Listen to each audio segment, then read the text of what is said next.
I'm putting on the final editing, brief editing touches of what you're about to see, but stick around till the end of the video for a special clip from Frank on his opinion on this topic. So that's at the end. I'm going to give my take now. Enjoy the video, but stick around till the end for a special moment for Frank. Good morning, YouTube world, or a very small portion of it. I'm going to sip my Iowa State. We had a historic football season. We are having what is to be a historic basketball season. I'm going to sip my piping hot coffee that Frank was so kind to make me. Shout out. Says you're welcome from the other room. There's a behind the scenes here. We got a production crew, a director. He's sorting through his master balls right now. Why is he sorting through his master balls? He is, and we are this morning trying to figure out what to bring and how to tackle today's Minnesota card show. So this video is going to be a quick one, but it is going to be my strategy for today and for this card show, and what I think a lot of our strategies should be in this crazy market boom that we're experiencing. How do we tackle a card show? And it really shouldn't be a different approach to how you tackle buying product right now, period. But obviously at a card show, the sky's the limit. Everything you could ever want to collect or to get is most likely there. So it can get overwhelming. You want to spend a lot. Well, that's very hard right now. So what do we do? So this is a sell now, buy later market. There are some plays you can still make. There's some things that aren't rising as much as certain Scarlet and Violet illustration rares and sealed product, for instance. Like you can still pursue vintage, maybe on a that's a better plan right now than prismatic evolutions for sure. But you should look at what in your collection are you willing to part with that has exploded in price that can help you get something you've always wanted. Another way to look at it is if you're only an investor and you're not in this to collect cards, this is a good time to offload things. Look at what's exploded in price, offload it. And that could be bringing your collection. That could be bringing your Paldea Evolved Master Set and selling it for $1,100 when it was $700 or $800 literally a month or two ago. Pull out those couple cards that you might think, I'll show you a couple examples. Like this Mousehold, beautiful card, Paldea, always been a $8 to $10 card. This is now like $23. This Raichu, this sleepy Raichu, iconic card in the set, always was $20 to $25, a top 10 card. Now it's $50. The most recent sale on eBay is $51 for this Raichu. These two cards on the screen, I can trade in at 80% and get probably $40 to $50 in trade-in or cash at a card show, pulling these two out of my Paldea Master Set. Now I love Paldea, so that's the debate I'm in, is I have almost a completed Master Set of Paldea. It's climbing in price. Why split it up? Why get rid of it? And there's two reasons too. A, do I believe some of those cards, when this market inevitably pops, will some of those cards, can I get them back for at or lower than what I'm selling them for right now? I think so. And if not, that's a loss I'm willing to take, because the second reason is there something at this card show that I want more than those cards, right? So I love Paldea. I love my Master Set. Do I want a PSA 5 or 6 Legendary Collection Reverse Hollow Pikachu more than I want this ungraded Raichu? Probably, and that's a $250 slab. So if I find a couple more of these cards, Crown Zenith, another set that is, I mean, everything's booming in price right now, but Crown Zenith is another one that really is. I just got PSA 10 copies, I'll pull them off the wall, of the 3 Crown Zenith legendary dogs. Do I also need the raw copy of them? No. Should I keep both because both are climbing right now? Maybe, and that would be a good play, but could I liquidate some of this at a sell now, buy later time in the market? And now the 4 cards I'm showing you on your screen, I can get maybe $100 for. Now I need to come up with $150 more, right? So just think about stuff you're willing to lose that have exploded in price for something you want more, or just strictly go to sell. What you shouldn't go is, and now if you got deep pockets and you could care less about cash, you just have cash to burn, go have fun. Who cares? Most of us are operating on our fun budget and our collecting budget, and this might be a good time to just walk the trade show to have fun and look what's out there, maybe get 1 or 2 things that are at a deal, go in with an open mind, and literally maybe get nothing and just sell a bunch of shit for great prices. And then hopefully not, but if this market pops and it's now a buy now, sell later, get all that stuff back. If you still value it, oftentimes kind of like clothes in your closet, you don't really realize the stuff you never wear and the cards you never appreciate and look at, they're just in your collection until you get rid of them, and you're always thinking about them, and then you're like, man, I shouldn't have got rid of that. That's sometimes healthy to do in your collection, is recirculate stuff. So what exactly am I doing today? I'm going to bring these 4 cards. I was going to bring this Merrill. This Merrill is maybe the prime example of what's happening right now. This Merrill, gorgeous artwork. Nobody's doubting the fact that he's kind of creating a buoy by holding his tail and bobbing. He's literally a bobber. He's bobbing up and down the water. There's other Pokemon in the sea. This is a gorgeous card that everyone's always loved. Is it $35 worth of beauty? Maybe, but that's crazy to me when there's 36 illustration rares in Paldea Evolved, and this is just one of them. I wanted to get rid of it because of that reason. That's so valuable and could go toward that Pikachu that I'm trying to get. But there's this grotto where the same Merrill, or a Merrill, is riding the grotto through a prairie. So putting these two next to each other, I think, is awesome. I like combining cards to create a scene.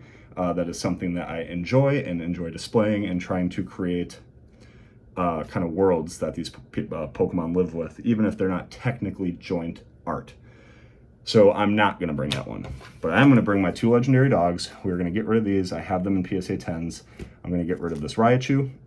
That's one I still got to think about, but that would really help me toward my goal. So if I find, this is one where this is going to be the last thing I part with, and it is only if I see something I want more, because I do enjoy my master set of Paldea. This Mousehold, gone. This Hisuian Growlithe, I was keeping this because it's cute and I wanted the trainer card. Frank, what's the trainer card paired with this Hisuian Growlithe? Parent. Okay, Frank is so valuable as a friend. He is, maybe that's why I keep him around.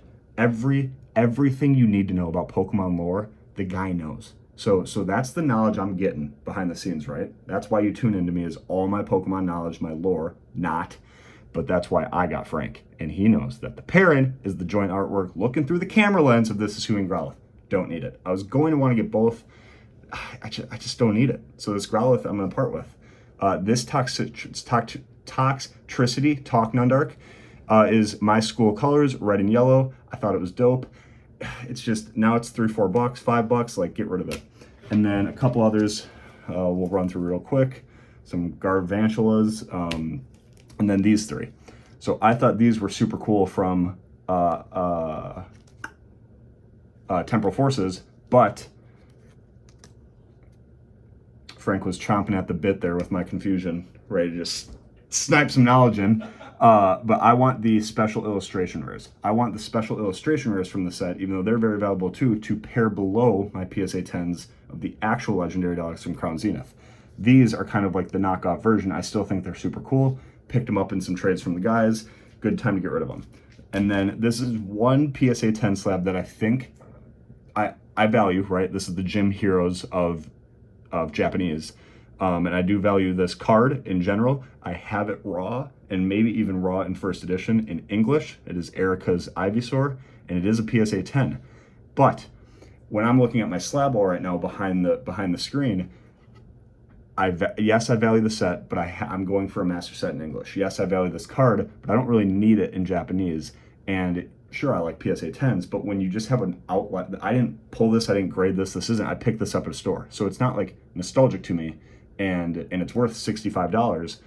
And I don't want to have just a one-off Japanese Gym 2 like card that, yeah, it's cool, but like this would go a long way in helping me get that Pikachu card. So I'm bringing all that I showed you in hopes of getting like 150 to 200 in trade credit. Pair that with like maybe 200 cash, and I'm looking to pick up a pretty sweet slab. That's my goal. Now I am gonna bring a couple of my, the one binder I'm going to always bring with me to any trade show, because this is why I collect, this is why I do this, and this is why I like the hobby, is my vintage hollow binder, and it is not yet done. It is getting there. But there are plays to make in this, and there are some cards that haven't risen like modern cards. So I am through Base, Fossil, and Jungle, and all of Team Rocket. I am not through Base Set 2. Base Set 2 has a lot of gaping holes. Could I pick up maybe a couple Base Set 2 cards today? Maybe do we get into the Neos here? And the Gym Heroes, Gym Challenge. Right there. And then we'll just show like a page in the Neo. Like this is Gym Challenge and Neo Genesis. So I'm gonna bring this because it's something that I always have to stay strapped with, because if I come across a card that I need, a holo that I need at maybe lower than retail price, or people that are willing to negotiate, that's the time to get them, not full price at an LGS with someone who's not willing to move. So I'm gonna bring the red binder, I'm gonna try to fill more of it, but I'm also looking for a Grail Pikachu at an affordable PSA, and I'm gonna try to offload 200 stuff. Be cautious, do not FOMO. I'm not gonna turn this into a Prismatic Evolution rant, but like, don't be a moron. $150 to $200 for 9 packs, 10 packs, whatever, of a new set, when every video I've watched, you got people opening $2,000 worth of product and not pulling a single SIR. So it is not like Crown Zenith, where you're just getting hits left and right. You probably won't pull an Evolution SIR. So open any TB, sure. Have a little bit of fun, sure. But this product will come out in waves, like Crown Zenith did, like 151 does, over the next year. Just like pump the brakes, save your wallet, go buy the Evolution SIR you want on the secondary market, and don't be an idiot. That's my opinion. Now, if you again have deep pockets or your situation is different, enjoy the set. Or you got a bunch on pre-order for a fair price, sure. But just be cautious right now. This is a sell now, buy later, and enjoy the hobby somehow, but be cautious. We'll see how this trade show goes. That's my rant. I think I said it would be 6 minutes. In my head, it was double that. That tends to happen. We're gonna keep her moving. Be a good person, tell somebody you love them. Catch you in the next one. Peace. Good morning, Nundark TCG community. It is quite an honor to have Nundark let me sit here and talk to you guys. Usually, he sits here and talks to all of you, so here I am, and it's truly an honor and a privilege. But anyway, I did want to take a little bit of time to add to some of Alex's comments about the current market. And one recommendation that I have and that I've been doing is, there's cards that are doubling, tripling in price over the last couple of months, which is crazy, and it's awesome. It's really fun to be a part of this community when the market is doing what it's doing. But when I say that, though, you sometimes can't just justify buying these cards when they're at these prices. So it's kind of like, well, what do I do? Do I sit and wait? Do I just keep my cards I have in my collection? Well, what I've been thinking is look at cards, like if you have the Dex app, for example, you can look at every single set ever made by Pokemon. You can look at every card made by Pokemon, organized by set. And you can kind of be like, well, what's cool? What's selling a lot right now? What's not selling a lot? So a recommendation that I have for all of you is just to take a little time, download that Dex app, and look at certain sets that might not be super popular right now. Like, for example, the XY era, like Mega Evolutions. Like, Alec has a card here I'm gonna grab and show you here. Like this card, for example. This Mega Gengar is sick, and it's probably worth like 20, 25 bucks. And I honestly would rather have this than a few of the new art rares that are coming out that are worth like 30 bucks. You know what I mean? So just a small example of doing your research, looking at cards that you like that might not necessarily be super popular right now, and you can get them at a pretty cheap price. There's another piece too, like unlimited vintage. Unlimited vintage cards, you can get several for like five bucks for like some of the Neos, to 15 bucks for some of the, jungle base set fossil. So there's a lot of different niches that you can take advantage of in this crazy market, to where you don't have to feel like you're buying what's popular. So just a little piece of advice for this crazy market we're dealing with right now. Thanks again for letting me sit here in this little rant talk, and we'll talk to you later.